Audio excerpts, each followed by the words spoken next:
नमस्कार, astro game में आपका स्वागत है। आपकी बात हो रही है आचार्य विनोद शर्मा से।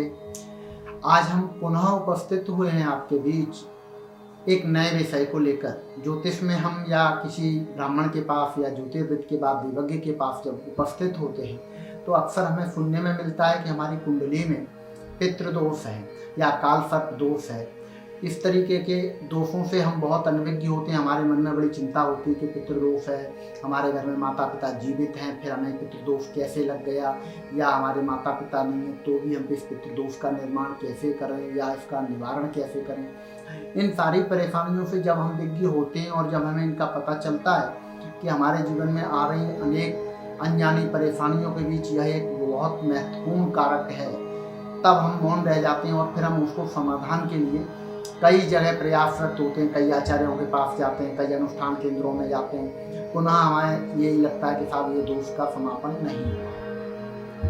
सर्वप्रथम हम समझने की कोशिश करते हैं कि पितृदोष है क्या। हमारी कुंडली में जो सूर्य है वह आत्मा का कारक है, आत्मा ही अंश का कारक है। यानी हम अगर ईश्वर के अंश हैं या हम वंश प्रदा है, जब हम ये कहते हैं ना कि हम विद्वांसः वंश प्रदा, अर्थात हम विद्वत परंपरा के वंशवध हैं, हम कवि परंपरा के वंशवध हैं, हम राजवंश परंपरा के वध हैं। जब हम ये कहते हैं कि हम राज परंपरा में हैं तो यानी हमारी जो कुल परंपरा है हम उसका स्मरण करते हैं। पितृदोष हमेशा हमारी कुल परंपरा का परिचायक है। सूर्य आत्मा, सूर्य पिता का परिचायक है, सूर्य राजा का परिचायक है। तो जब हमारी जो अंश है उसकी परंपरा, यानी हमारा जो जीव अंश है, जो हमारा डीएनए है, या हम जो जन्म लेते हैं, तो जिस कुल में हम जन्म लेते हैं उस कुल में सूर्य उस कुल की स्थिति को दर्शाता है कुंडली में। अगर सूर्य को राहु ग्रसित कर ले, केतु ग्रसित कर ले, सूर्य नीच का है या पाप ग्रहों के मध्य है, उस हिसाब से हमें, अगर सूर्य नीच का है, मंगल, शनि, राहु या केतु इनके साथ पीड़ित है तो हमें वो पितृदोष लग जाता है। अब जब कुंडली में 4 ग्रह या 3 ग्रह अष्टम स्थान में 6, 8, 12 जो अशुभ स्थान माने जाते हैं, उन स्थानों में जब कोई ग्रह उपस्थित होता है वह सूर्य को गृहित करता है तो आप कहेंगे सब सूर्य राजा है, ग्रहों का भी राजा है। और कैसे, देखिए आपका जीवन अंश है, आपका जीवन है। आप कहेंगे कि साहब हमारा जीवन है, बच्चा बड़ा भी हो रहा है, वो पिता से प्रभावित होगा। जी हाँ, बिल्कुल होगा। वो अपने दादा से भी प्रभावित होगा, भले ही उसके दादा हों या नहीं हों। ठीक इसी तरह ज्योतिष में या कुंडली के अंदर सूर्य भले ही नीच का हो या अशुभ ग्रहों के मध्य हो और राजा होते हुए भी अन्य ग्रहों के प्रभाव को नकार नहीं सकता है, उसको वह ग्रह प्रभावित करेंगे ही करेंगे। इसलिए इसी प्रभाव को हम पितृदोष कहते हैं और वह जब हमें परिणाम देता है तो कई अशुभ परिणाम जीवन में समझ में आते हैं। तो सबसे पहले ये चीज़ क्लियर है कि अगर आपकी कुंडली में सूर्य नीच का है, पाप ग्रहों से संयुक्त है, राहु और केतु की छाया में है या उनके अक्ष में है या उनके साथ है, तो आप पितृदोष से पीड़ित हो गए हैं। यही स्थिति अगर चंद्रमा और गुरु की है, यानी चंद्रमा भी इसी स्थिति में आता है कि वो पाप ग्रहों से संयुक्त है, राहु या केतु के अक्ष में है या उनके साथ में है, नीच का है, पाप ग्रहों से पीड़ित है या उनके मध्य है, तो भी पितृदोष होता है। या अब आप कहेंगे साहब अभी आप पितृदोष की बात कर रहे थे, मातृदोष क्या है?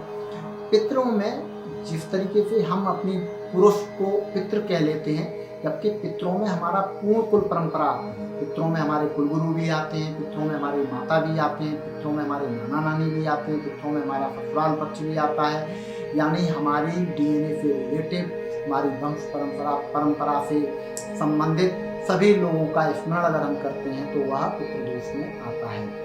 और अकाल मृत्यु हो जाती है, कई बार बच्चे खत्म हो जाते हैं, उनको हम बालक दोष भी देते हैं, वह भी हमारी पितृदोष की परंपरा में आते हैं। तो सही निर्णय तो आप कुंडली देख के कर सकते हैं कि इनको किस प्रकार का पितृदोष लगा है। लेकिन ये आप समझ लीजिए कि सूर्य, चंद्रमा और गुरु अगर यह तीनों ही पाप ग्रह से संबंधित हैं, नीच के हैं, पुरुष ग्रहों से पीड़ित हैं, क्रूर ग्रहों से, तो आपको पितृदोष का आपकी कुंडली में निर्माण हो रहा है। और 6-8 स्थानों में बैठे हैं तो भी पितृदोष का निर्माण हो रहा है। और इसके समाधान के लिए पुनः हम भगवान शिव की आराधना करते हैं। कई लोग त्र्यंबकेश्वर जाते हैं, वहाँ पूजा पाठ शांति अनुष्ठान करते हैं। लेकिन आप प्रतिदिन अगर सूर्य को जल देते हैं, अपने बड़े बुजुर्गों का आदर सम्मान करते हैं और आदित्य हृदय स्त्रोत या पितृ स्त्रोत का पाठ करते हैं तो भी यह दोष का शमन करता है और सहायक होता है। बहुत सारे लोग केवल गायत्री की साधना करते हैं। जी हाँ, गायत्री का मतलब ही यही है कि यह सूर्य की उपासना है, यह आत्मा की उपासना है, यह बुद्धि की उपासना है। यह परमपिता परमात्मा के सगुण या निर्गुण रूप की नहीं बल्कि हमारी आवश्यकताओं की उपासना है। अर्थात गायत्री अगर आप करते हैं तो आपको बल, बुद्धि, विद्या तीनों चीज़ों की प्राप्ति होती है। इसलिए किसी भी पितृदोष के निर्माण के लिए अगर हम पितृ गायत्री का पाठ करते हैं या केवल गायत्री मंत्र का भी अगर अपने बच्चों को पाठ कराते हैं, वो भी सूर्य को अर्घ्य प्रदान करते हुए, जल प्रदान करते हुए, तो वह आपके जीवन में पितृदोषों को शांत करता है और आपको बहुत अच्छा लाभ देता है, जीवन में सफलता और यश की प्राप्ति कराता है, आयु भी देता है। इसलिए जिन उपायों को हम खुद कर सकते हैं वह ज़्यादा प्रभावशाली होते हैं, इसलिए उनको करना चाहिए। आज के विषय में हम सिर्फ इतना ही कहेंगे कि पितृदोष में कल फिर पुनः किसी विषय पर आपके समक्ष उपस्थित होंगे। तब तक के लिए आपका बहुत बहुत धन्यवाद। एस्ट्रो के चैनल को देखने के लिए, सब्सक्राइब करने के लिए आपका बहुत बहुत आभार। अगर आप अपने विचारों से भी मुझे अवगत कराएंगे कि आप किस विषय पर सुनना चाहते हैं, कौन सा विषय आपको अच्छा लग रहा है, आपकी शंकाएँ समाधान है, तो आप वहाँ भी कमेंट कर सकते हैं और मेरे 9993481839 या 9268022218 पर कॉल भी कर सकते हैं, व्हाट्सअप भी कर सकते हैं। इसलिए आपका बहुत बहुत धन्यवाद। पुनः नमस्कार।